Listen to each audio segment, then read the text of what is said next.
Very good morning and warm welcome 8th standard to your online teaching learning session of science period. Last time we have completed with workbook exercise of lesson number 5 inside the atom, and today we shall start with the explanation of lesson number 6, composition of matter. Okay, so let's start. Solid, liquid and gas. The difference in ice, water and steam. Ice is in the solid state, water in the liquid state, and steam, it is in the gaseous form. When you boil this water, it converts into steam and that is in the gas form. What are the smallest particles of matter called? Very recently I have studied this. Atom. Whatever we see around us, everything is made up of smallest indivisible particle called atom. And next we have is, what are the types of matter? Element, compound and mixture. Okay, so let's start. Now the picture you can see on your screen, it has the three different states: solid, liquid, gas. Okay, externally how that particular matter looks like we can see. Now we will see the submicroscopic picture, will study that. Now you can see particles are there. Okay, this particular solid, liquid, gas matters that is made up of small particles. So there exists some intermolecular force of attraction between these particles. Okay, the atom or molecules, what we call as, there is some kind of molecular force of attraction. Okay, just by looking at the picture you will come to know in solids it is very more. Can you see the space? The force of attraction, okay, is very more. The space is less. Then when you compare with liquid, the space is more. Okay, it increases. And gas, it is lot more. Okay, so there is this different intermolecular forces of attraction that acts between these particles. Now the extent of the particle movement, okay, how much more or how much less this movement of particles is there, it will determine the strength of this force, how strong or how weak that intermolecular force is. Now let us study first about solids. The particles of solid you can see are very close to each other. Okay, you can say that tightly packed. There is no space for them to move here and there. Yes, and these particles, they keep on vibrating at their fixed position. Wherever they are, they keep on vibrating there only. As you can see, there is no room for them to move. And because of this, the solids get properties like definite shape and definite volume, because the particles are not moving here and there. There is no space left. The intermolecular force of attraction thus is very high, and that is why they are stick to each other. We all know attraction, so here the intermolecular force of attraction is very high. Less space, and that is why the particles are very tightly packed. And hence whatever solid matter you take in your hand, it will always have a definite shape and a definite volume. You take a bench, you take a pen, pencil, okay, a container, jar, these all are solids. They have a definite shape. Yes, they do not keep changing their shape if you pick it up from one place and keep it in another place. Does it happen so? No, because the particles, they are tightly packed and intermolecular force of attraction is very high. Okay, even their density and non-compressibility. Now non-compressibility means you cannot compress them easily. If you press the container, the jar, the pencil, does it change their shape? No, it remains the same. Then in liquid state, the intermolecular force is moderate, as you can see. Okay, lesser than solid, and also so they can move here and there. The particles are little free to vibrate and move here and there. And also because of this, now as they can move here and there, the particles not being in definite position in their fixed position as solids, okay, it is strong enough to hold them together. Okay, so As a result of this movement, the liquids do not have definite volume. Obviously they do not have definite shape.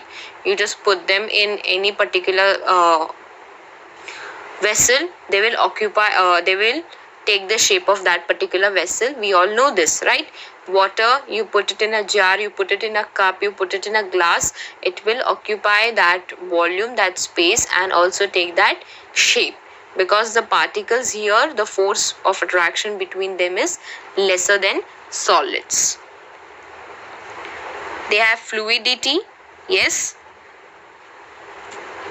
Okay, next we have about the gases.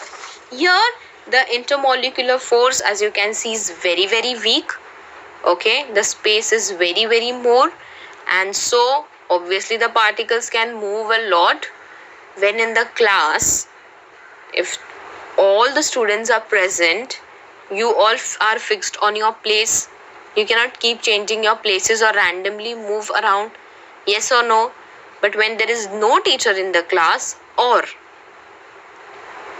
take example that more than 50% of the students are absent in your class is quite empty, you keep on randomly moving here and there. Yes, you're free to move here and there because there is lot of space. Okay, so in similar manner, in gases also the space is more, the intermolecular force of attraction is less, because of which the particles move freely here and there, and whatever available space is there, they will occupy that space. And we all know gases neither have definite shape, neither have definite volume. Yes, hope you're clear with this particular subtopic. Now, previously we studied physical states of matter. Now we'll be looking at the characteristic of the states of matter. Okay, what are the characteristics of solid, liquid and gas? So first is fluidity, rigidity, plasticity or elasticity. Fluidity that we have in liquid and gases will be seen. Rigidity, plasticity, elasticity is about only a characteristic of solid. Now rigid means stubborn. Okay, you, how much ever you press that particular object, for example take a box, a cube, a bottle, metal bottle, a vessel, how much ever you try to press it, it is not going to change its shape, it is going to remain like that only. So that is the rigidity. Plasticity, if you take a rubber, okay, you pull it, right, it comes back. Or if you try to give it a particular shape, it might change a little. But an elasticity, best example is rubber band. You pull how much ever you want, it will come back to its original shape after some time. These all are the characteristics of solid, and you can see them in the solid matter. But like liquid and gases, they won't permanently change their shape. Okay, then fluidity you will see in liquids and gases, just as I said you, because they the intermolecular force of attraction being less, the particles tend to keep on moving more. So basically they will occupy whatever space is there for them. Then volume. Solids have a definite volume and liquids also have a definite volume, but gases do not have a definite volume, that is indefinite. It is not fixed. Shape. Solids have a definite shape, we all are aware of it. Liquid and gases. Now liquid, as I told you, you pour them in a particular vessel, it will take the shape of that vessel. And gases, obviously they do not have any particular shape as they occupy the available space. Compressibility. Solid, negligible. We will study what is compressibility with respect to liquid and gas, so we will understand gas. Now every one of us uses deodorants, scent, yes. Then everyone has been using cylinders at their home, right? In the cylinders or in this deodorant bottles, you have liquid, right? But when you start using it, when you switch on the gas, that liquid, when it comes out of the gas cylinder, the bottle, it turns into gas. Okay, same when you use the deodorant and spray, or even the disinfectant sprays that we use, when you press them, it comes out in the form of gas. Yes or no? But inside the bottle, just shake the bottle and see, there is liquid. Okay, so this is compressibility, that under particular temperature the gas is being pressed and compressed, and it is being filled into the bottle. But when it will come out of that particular bottle in a particular temperature, it will come out as gas. It will come out in the form of gas. That is why in the deodorants bottle you hear that there is a liquid present when you shake the bottle, but when you press it, it comes out in the form of gas, because you have pressed it, forcefully compressed it and kept it in the liquid form. As soon as it is free, it will come out in their natural state, that is gas. So that characteristic is known as compressibility. For gas it is very high, just like we studied. Solid, negligible. Okay, you cannot compress it and feel it anywhere, there is no scope. Liquids, to some extent, yes, you can compress it. Okay, then intermolecular force, we just studied it now, so did not explain. Strong, moderate, and in the gases it is very weak. Distance between the particles, because the intermolecular force is very high, so the distance will obviously be very less. The force of attraction, they are attracted to each other extremely high, so obviously the distance will be very less. In liquid, force is moderate, and hence the distance between particles is moderate. And gases, the force is very weak, and also the distance is very large. Clear? Once you understand intermolecular force concept, students, you will easily understand the other characteristics. Now we looked at the first method of classification of matter as per their states, right? Solid, liquid, and gas. Now we have second method of classification of matter, which is based on the criteria chemical composition of matter. That was the physical state. Now chemical composition means what it is made up of. Okay, what is the matter made up of? Yes, and accordingly it will be classified. So let us see. Also, this classification, the type of matter, as I said you previously, element, compound, and mixture, we have studied these in the previous standard. Okay, where the smallest particles of the matter either are similar or different. Yes, so first let us understand what is element, compound, and mixture, and so we can study the table easily. So element or compound usually are very same, almost. The smallest particle, whereas in mixture if you go to see, it is different, or it will be of 2-3 different types, 2 or 3 more types. Okay, now let us first study element. The smallest particle of element contains identical atom. Identical, similar. We'll study with the example in the table. Oxygen. Okay, let us look at oxygen. Now oxygen contains 2 atoms of oxygen. Yes, bonded together. Both are oxygen. Yes, O plus O. So oxygen is your material, and what is oxygen made up of? 2 atoms of oxygen, and both the atoms are similar. Yes, okay. Next, compound. Water. Okay, simple. The composition of water is, what is water made up of? H plus O, that is 2 atoms of hydrogen and 1 atom of oxygen. Okay, here you have 2 different atoms, so it will be a compound. Okay, element will have same atoms. Just remember this, the basic difference. Whereas compound will have different atoms. So in water you can see hydrogen and oxygen, two different atoms are there, hence it is a compound.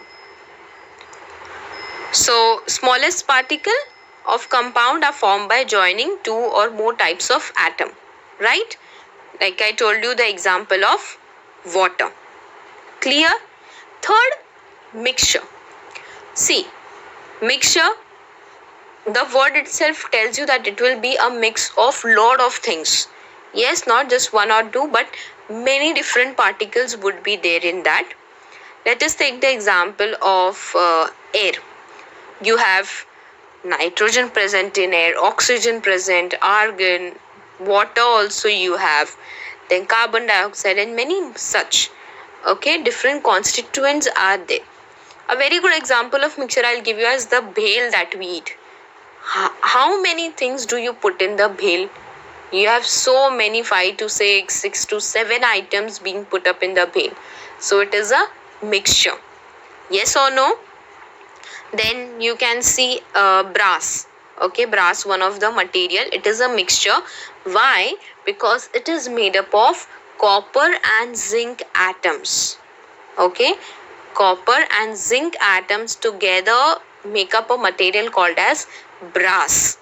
Okay, same you have something called as bronze. The bronze medals you all see. Okay, so bronze is made up of copper and tin. Okay, so these are again mixture. Clear? So it is very, very important that you study and know the difference between the chemical composition classification, this criteria, and the physical states of matter that we have studied. Also the basic difference between the element, compound and mixture to not get confused.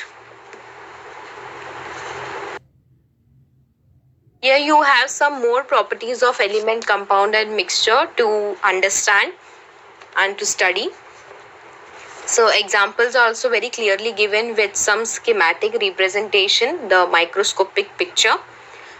Element, they have taken examples of nitrogen molecules. Again, just like oxygen, nitrogen gas is also made up of two atoms of nitrogen. So it is the element as the atoms are alike. Whereas in compound, if you see nitrogen dioxide molecules, you have nitrogen atom plus oxygen atom. So two different unlike atoms are there, hence it is a compound. And mixture, you have mixture of nitrogen and nitrogen dioxide molecules. Okay, so you have here lot many. Also the you by the diagrammatic representation you can see. First, it is only white color small balls they have shown. Then compound and mixture, they have two different colors, right? Similarly, they have also given example of oxygen as element, nitric oxide molecules compound, wherein you have N plus O, different two atoms, and mixture of nitrogen and oxygen. So mixture. Then constituent substance of element is only one, like I said you, that element itself. In compound is only one and it is that compound itself. Then constituent substances of mixture are two or more elements and or compound. This you try to understand. Element, they have said the constituent substance of element is only element itself, the element, oxygen or nitrogen, right? Compound, they have said that it is the compound itself. One compound, nitrogen dioxide, is one single compound.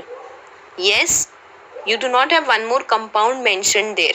You will always have one single compound which is made up of different atom. But a mixture, it can have two or more elements, two or more compounds, as you can see. Nitrogen, in the first example, nitrogen and nitrogen dioxide. So nitrogen is the element and nitrogen dioxide is the compound. So you can have combination of element and compound together. You can have only compounds, two or more compounds, two or more elements. Okay, so mixture can have anything. Then all the atoms of molecules of an element are alike, that we saw. In compound, they are alike. Whereas in mixture, the atoms or molecules of a mixture are of two or more two types. Again, you can see same, you have element as well as compound. You can have combination of compounds, combination of elements. When you studied the example of air, the chemical composition of air, right?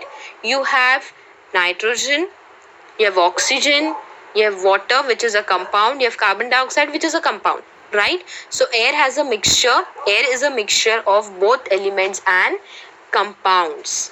Clear? Okay. Then in the element, the atoms in a molecule are alike, yes, and are joined to each other by chemical bonds. Okay, they are joined to each other by chemical bonds. You can see in the pictorial representation above. In the compound, the constituent atoms of a molecule of compound are of two or two more types that we know, and hence it is known as compound. And again, they are also joined each other by chemical bond. Now talk about water. H2O. Okay, so that is joined by chemical bond. There is a bonding between the hydrogen and the water. Similarly with nitrogen dioxide as well. In mixture, there is no chemical bond. Okay, there is no chemical bonding between the element and the compound, or compound and compound, or element and element. Okay, there is no chemical bonding in the mixtures. Just remember this, as they are very very different from one another. Next, atoms or molecules of different elements are different. Yes, oxygen, you just have oxygen. Nitrogen, you just have nitrogen. Carbon, you just have carbon. Sulfur, you just have sulfur. There is no one else. Compound, the proportion of constituent elements in a compound is constant. Water, you will have H2 plus O. Two hydrogen atom, one oxygen atom, that will be constant. There would be no change. Nitrogen dioxide, one atom of nitrogen, two atoms of oxygen, enough. Okay, so this proportion of whatever different elements is there, it will be constant. Water will never have HO2. Okay, one H and two O, no, it is wrong. Whereas in mixture, the proportion of constituent substances in a mixture can change. Obviously, in the air, the proportion of nitrogen can at times go up, go down. Carbon dioxide, sometimes it increases, sometimes it decreases. I gave you example of bhel that we eat. Sometimes you might put one of the food stuff more and one of the food stuff less, right? There is no fixed proportion. And last, in compound, the properties of compound are different than those of constituent elements. Okay, here when the elements come together to form a compound, their original property would change. Mixture, the properties of constituent substances are retained in the mixture.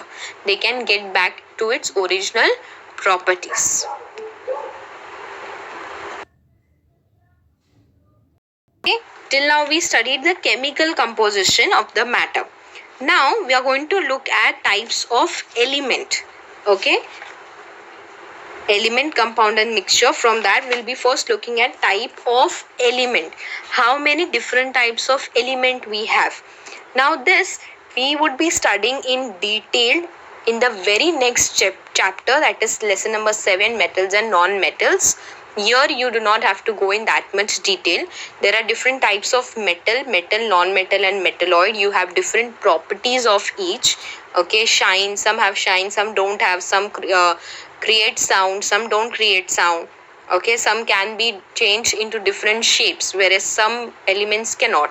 So these all we will be studying in detail. Okay, let's move on to next, types of compound.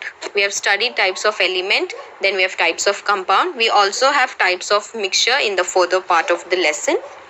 So you have a experiment for types of compound. Now as we are studying virtually, we cannot perform practical. Hopefully when the school starts physically, we will get a chance to perform the practical, so we will do it. Okay, so you have a evaporating dish here, camphor that you call as kapoor, stand, the tripod stand, and the burner. right? The chemicals that we are using here are camphor, yes, washing soda, blue vitriol, sugar, glucose, and urea. You just understand the experiment for now, listen to it. Now this evaporating dish has to be kept on the tripod stand and put some camphor in the evaporating dish. Now provide the heat to the camphor strongly with the help of a burner, as you can see. Now there is something that remains back in the evaporating dish. Okay, when you heat the camphor, there would be something that is left back in the evaporating dish. Now next time you have to repeat the procedure using limestone, washing soda, blue vitriol, sugar, glucose, and urea instead of camphor. All the other materials that we read about have to be used, have to be kept on burning or given heat in the same evaporating dish. I mean, you can change the dish obviously, but evaporating dish. But this time you will replace these all things with camphor. Okay, again you will have some things left in the evaporating dish.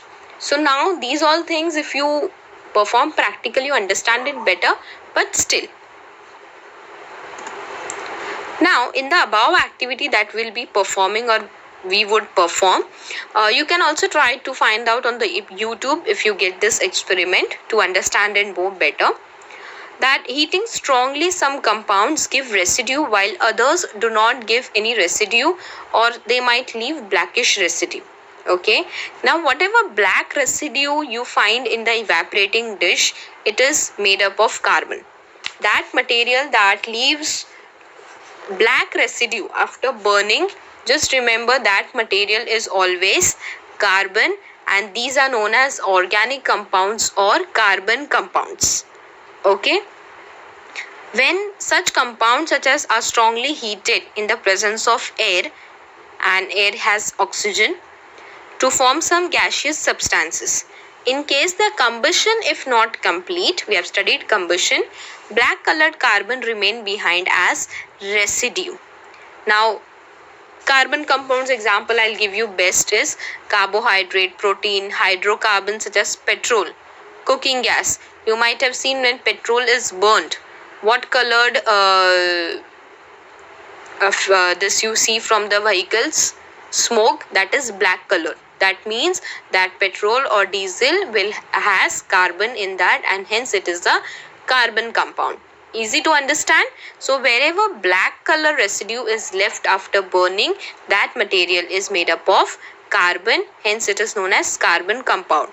Also camphor, sugar, glucose in this particular experiment.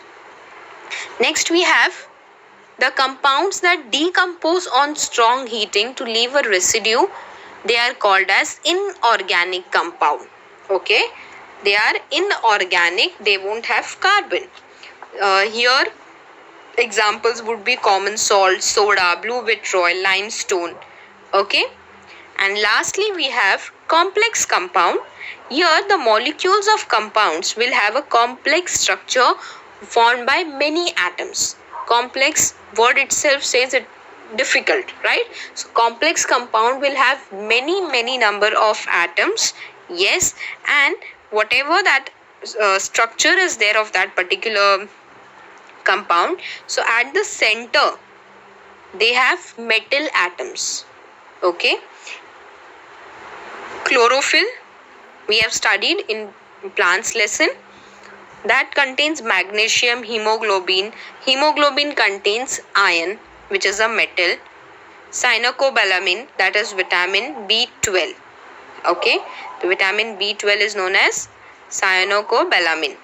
That contains cobalt. So these are all complex compound. Okay, these are made up of many atoms with a metal in center. These various atoms in the molecule of compound, they are joined by chemical bonds. The elements and compound, always remember, they are joined by chemical bonds. That we'll be looking later on. Today we stop here. The half part of the lesson will be completing next time. Till then, try to revise Understand? Okay, very simple and logical lesson. Just looking at the pictorial representation, you might understand things easily. Stay safe, stay home, take care, and thank you, students. See you soon.